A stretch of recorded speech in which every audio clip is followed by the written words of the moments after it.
টানা বৃষ্টি, পাহাড়ি ঢলে গোয়াইনঘাটের নিম্নাঞ্চল প্লাবিত, বন্যার শঙ্কা। শুধু একটি নয়, সব দলে ডিসেম্বরে নির্বাচন চায়, বললেন সমমনা জোট। ২রা জুন বিএনপিকে যমুনায় ডেকেছেন প্রধান উপদেষ্টা। বাংলাদেশের সব মানুষ নির্বাচন চায়, বললেন আলাল।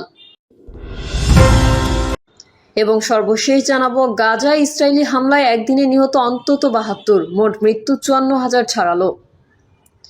এতক্ষণ শুনছিলেন সংবাদ শিরোনাম, এবারে বিস্তারিত। তবে তার আগে অনুরোধ থাকবে আমাদের চ্যানেলটি সাবস্ক্রাইব করে বেল আইকনটি ক্লিক করুন।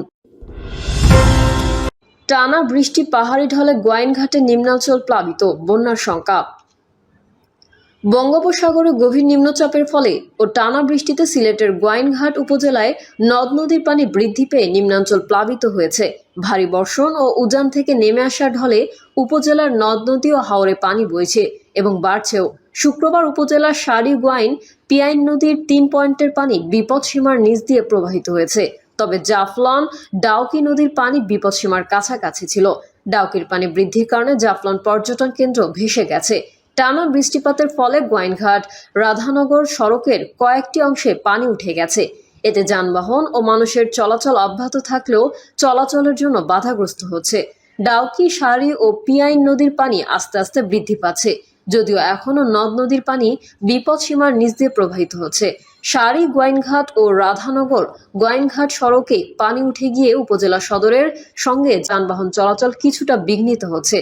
এদিকে পরিস্থিতির আরও অবনতি হলে মানুষের জানমাল যাতে রক্ষা পায়, সেই লক্ষ্যে উপজেলার প্রশাসনের পক্ষ থেকে ৫৮টি বন্যা আশ্রয় কেন্দ্র প্রস্তুত রাখা হয়েছে।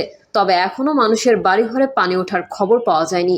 গত বৃহস্পতিবার সকাল থেকে উপজেলার প্রধান সড়কের বেশ কয়েকটি স্থানে পানি উঠেছে। এতে সারি গোয়াইনঘাট রাধানগর জাফলং সড়কের অধিকাংশ স্থানে পানি ওঠায় যানবাহন চলাচল বিঘ্নিত হচ্ছে। পরিস্থিতির অবনতি হওয়ায় জনদুর্ভোগ বাড়ছে। দিনভর বৃষ্টিপাত ও পাহাড়ি ঢল অব্যাহত থাকায় শনিবার বিকেল পর্যন্ত পানি ক্রমশ বেড়েছে।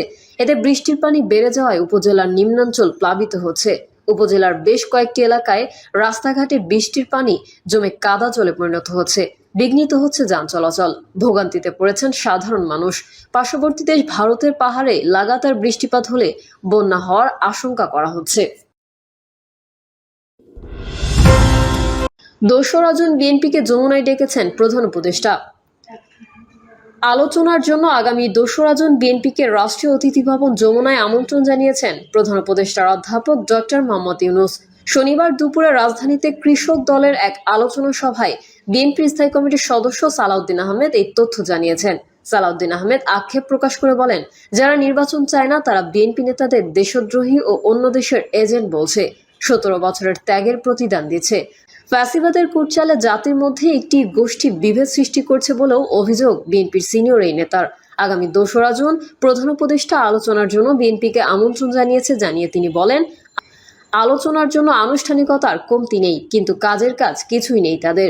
সংস্কারের নামে কলা ঝুলানো হচ্ছে অভিযোগ করে তিনি বলেন, ডিসেম্বরের আগেই নির্বাচন দিতে হবে, এটা জনগণের দাবি। ডিসেম্বরের পর নির্বাচন দেওয়ার কোনো সুযোগ নেই।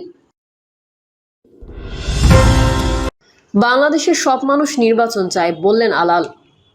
বাংলাদেশের সব মানুষ নির্বাচন চায়, কি নির্বাচন কমিশন প্রস্তুত? তাহলে সেই প্রস্তুতি কাজে লাগানো হচ্ছে না কেন? সরকারের কাছে এই প্রশ্ন রেখেছেন বিএনপির চেয়ারপারসনের উপদেষ্টা অ্যাডভোকেট সৈয়দ মোয়াজ্জেম হোসেন আলাল। আলাল বলেন, আজকে সরকার কথায় কথায় সংস্কারের কথা বলেন, ছোট সংস্কার ও বড় সংস্কারের কথা বলেন। এই সংস্কার শুরু করেছিলেন শহীদ জিয়াউর রহমান বীর উত্তম। প্রথম ফারাক্কার চুক্তি নিয়ে হেরি জাতিসংঘে আন্তর্জাতিক নদী কমিশনের কাছে এটা উপস্থাপন করেছিলেন। সংস্কার ছিল নিষিদ্ধ হওয়া রাজনৈতিক দলগুলোকে আবার রাজনীতি করার সুযোগ করে দেওয়া। বাংলাদেশের বিভিন্ন অঞ্চলে খাল কেটে কৃষি খাতকে উন্নত করেছিলেন। বাংলাদেশকে খাদ্যে স্বয়ংসম্পূর্ণ করেছিলেন।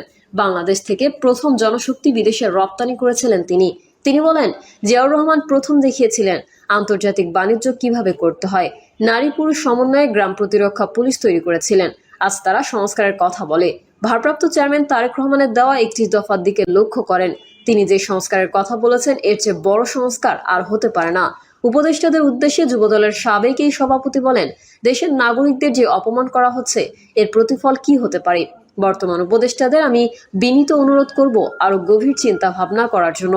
সরকারের উদ্দেশ্যে তিনি বলেন, বাংলাদেশের সমস্ত মানুষ নির্বাচন চায়। নির্বাচন কমিশন বলেছে নির্বাচনের জন্য তারা প্রস্তুত। তাহলে সেই প্রস্তুতিটা কাজে লাগানো হচ্ছে না কেন? এখানে তাদের মধ্যে কোন মানসিকতা কাজ করছে সেগুলো ঝেড়ে ফেলে দিন, মানুষের অধিকারের দিকে গুরুত্ব দিন। তিনি আরো বলেন, স্লোগানের মধ্যে দিয়ে শহীদ প্রেসিডেন্ট জিয়াউর রহমানকে ধারণ করা সহজ, কিন্তু তার কর্মকাণ্ড হৃদয়ে ধারণ করে সেগুলো প্রতিষ্ঠা করা কঠিন। সেই কঠিন কাজটা যদি আমরা করতে না পারি, শুধু স্লোগান দিয়ে তাকে ধারণ করলে এটা হবে তাৎক্ষণিক একটা প্রতিক্রিয়া, কিন্তু তাকে সম্মান প্রদর্শন করা হবে না। শুধু একটি নয়, সব দলই ডিসেম্বরে নির্বাচন চায়, বললেন সমমনা জোট। চলতি বছরের ডিসেম্বরের মধ্যে জাতীয় সংসদ নির্বাচন অনুষ্ঠানের লক্ষ্যে অবিলম্বে সুস্পষ্ট রোডম্যাপ ঘোষণার দাবি পুনর্ব্যক্ত করেছে জাতীয়তাবাদী সমমনা জোট। জোটের নেতারা বলেছেন, একটি অবাধ, সুষ্ঠু ও নিরপেক্ষ জাতীয় সংসদ নির্বাচনের জন্য জাতির মধ্যে আকাঙ্ক্ষা সৃষ্টি হয়েছে। তারা আগামী ডিসেম্বরের মধ্যে জাতি নির্বাচন চায়।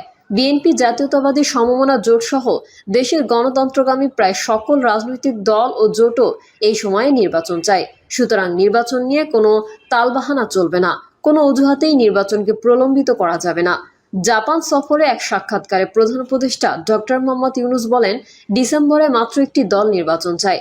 প্রধান উপদেষ্টার এই বক্তব্যের প্রতিবাদ জানিয়ে সমমনা জোটের নেতারা বলেন, কেবল একটি দল নয়, দেশের গণতন্ত্রকামী সব দলই চলতি বছরের ডিসেম্বরের মধ্যে জাতীয় সংসদ নির্বাচন চায়। তারা গত 9 মাস ধরে ডিসেম্বরে নির্বাচন আয়োজনের কথা স্পষ্টভাবে বলে এসেছে, কিন্তু অন্তর্বর্তী সরকারের তরফ থেকে এখনো নির্বাচনের সুনির্দিষ্ট রোডম্যাপ ঘোষণা করা হয়নি। তারা সংস্কারকে নির্বাচনের মুখোমুখি দাঁড় করাচ্ছে, কিন্তু সংস্কারের নামে নির্বাচনকে প্রলম্বিত করার কোনো সুযোগ নেই। চলতি বছরের ডিসেম্বরের মধ্যেই নির্বাচন হতে হবে। সরকারকে বলবো, এই লক্ষ্যে অবিলম্বে নির্বাচনের সুস্পষ্ট রোডম্যাপ ঘোষণা করুন। সরকার 9 মাসে কি সংস্কার করেছে জাতি তা জানতে চায়, এমন মন্তব্য করে তারা বলেন, বিএনপি, জাতীয়তাবাদী সমমনা জোট সহ গণতন্ত্রগামী সব দলই সংস্কারের পক্ষে। বিএনপি ভারপ্রাপ্ত চেয়ারম্যান তার গাজায় ইসরায়েলি হামলায় একদিনে নিহত অন্তত 72, মোট মৃত্যু 54,000 ছাড়ালো। ফিলিস্তিনের গাজা উপত্যকায় বৃহস্পতিবার সন্ধ্যা থেকে শুক্রবার সন্ধ্যা পর্যন্ত ইসরায়েলি বাহিনীর ভয়ানক বিমান হামলায় অন্তত 72 জন প্রাণ হারিয়েছেন। আহত হয়েছেন আরও অন্তত 278 জন। এই সংখ্যা আরও বেশি হতে পারে, কারণ ধ্বংসস্তূপের নিচে এখনও অনেক মানুষ আটকা পড়ে আছেন, যাদের উদ্ধার করা সম্ভব হয়নি।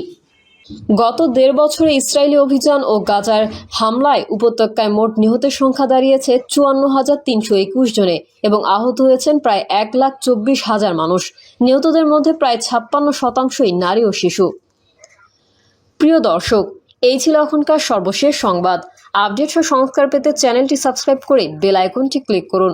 কমেন্টে আপনার মতামত জানিয়ে আমাদের সাথেই থাকুন। ধন্যবাদ সবাইকে। আল্লাহ হাফেজ।